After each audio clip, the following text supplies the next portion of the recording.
Before we begin, let's be perfectly clear. Mike Mentzer was a revolutionary, a phenomenal bodybuilder, and in many ways a better bodybuilder than I ever was or will be. His heavy-duty philosophy changed the game, but there was a dangerous truth hidden within his brilliant system, a truth that even the legendary Dorian Yates learned the hard way.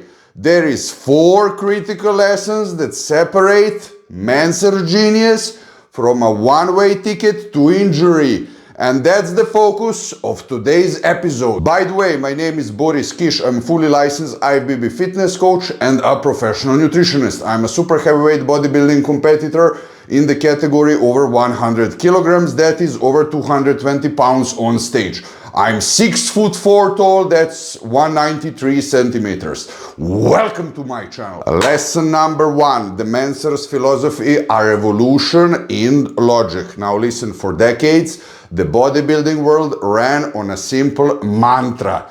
More is more. You understand? Lifters spend hours in the gym chasing the pump with endless sets and reps, believing that sheer volume is the key to growth. Then came the Mike Mentzer, a true pioneer with a philosopher's mind. He called high volume training irrational and inefficient. His heavy-duty system was the complete opposite.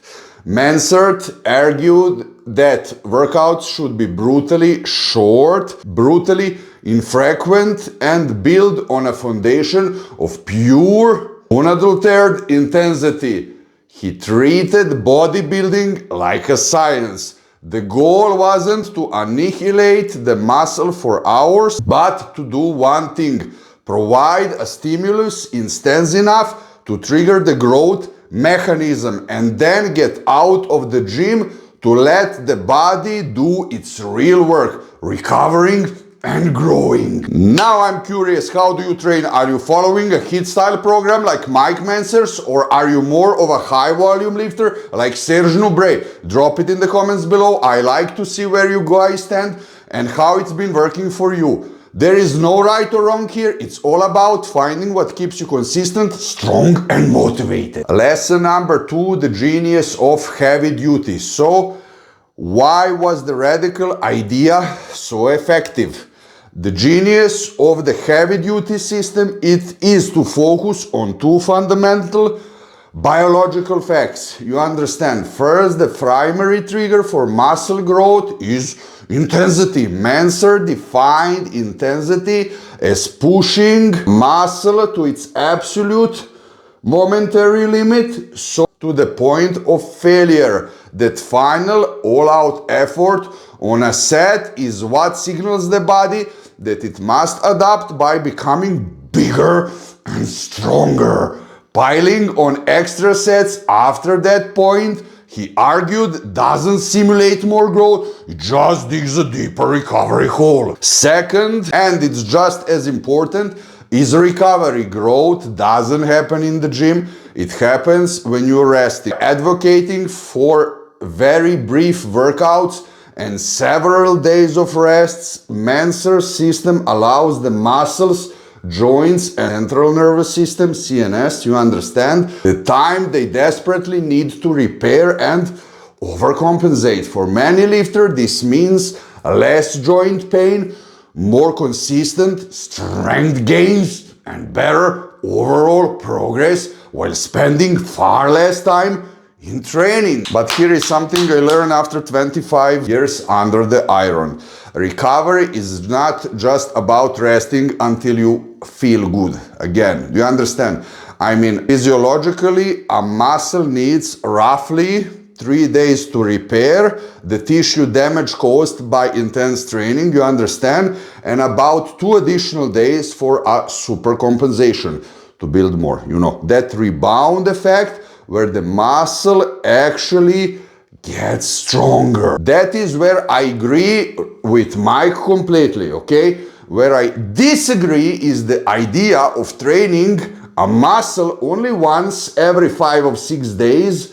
That's too far. On the other side, if you want a continuous progress, you need enough frequency to keep simulating growth. Not so often that you burn out, of course, you feel like shit, but not so rare that you lose the momentum. The balance I found over the years is training about 4 to 5 times per week. The key is to manage overlap, avoid smashing the same muscle 2 days in a row, but stay active enough to keep body's recovery system running. Training that often keeps you mentally sharp, physically consistent, and most importantly, connected to the lifestyle. Because let's be real, if you like this sport, the gym isn't supposed to be a fucking punishment, it's part of who you are. Lesson 3, the dangerous truth. But here is where the philosophy's greatest strength become its biggest pitfall.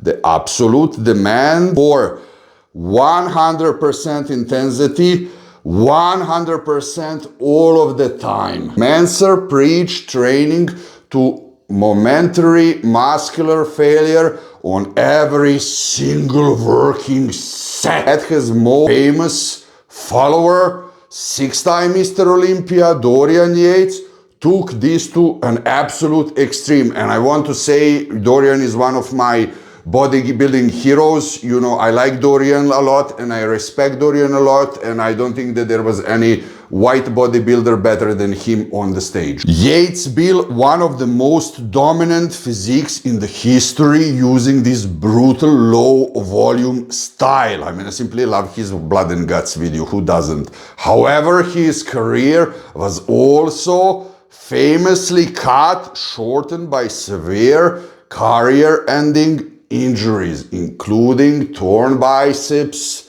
and even the triceps. Even Yates himself has admitted that trying to maintain that superhuman level of intensity year-round, especially when depleted for a contest, likely contributed to his body breaking down. And we also have to be honest about something most people ignore. Neither Mike or Dorian were natural, okay? That doesn't take away from their greatness, but it changes the recovery equation completely. Enhanced athletes can train with far more intensity and recover much faster than natural lifters. You understand? For most people trying to copy that level of intensity without that kind of recovery support, it's not just unrealistic, it's fucking dangerous. And that is the dangerous truth. Mentzer system, when followed dogmatically, is a double-edged sword. It built a legend, but it also contributed to breaking him. For the average lifter who may not have the same genetic recovery abilities or chemical support as the top-tier professional attempting to redline the engine, every single workout is a fast track to burnout, nervous system fatigue, serious injury. And here's something people forget: this sport is supposed to be something you love. If your entire goal becomes training as little as possible, you miss the point and you're definitely watching the wrong channel. Bodybuilding or even just lifting should be something that fuels you, not something that you try to escape from. Do you understand? I mean, this is like having a relationship, having a partner that you cannot wait until you separate at the beginning or at the end of the day. I mean, fuck that relationship, right? I mean, if you truly love it, the training itself, it's the reward,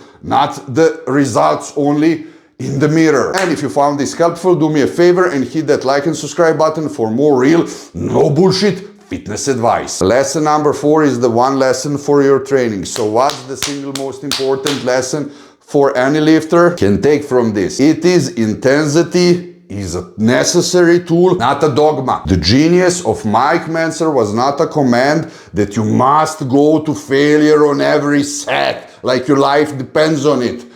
It was his identification of intensity as a number for one driver of muscle growth. The path to injury is pawed with misinterpreting that principle as an order to go to war every time you touch a fucking weight. The intelligent solution is to manage intensity strategically.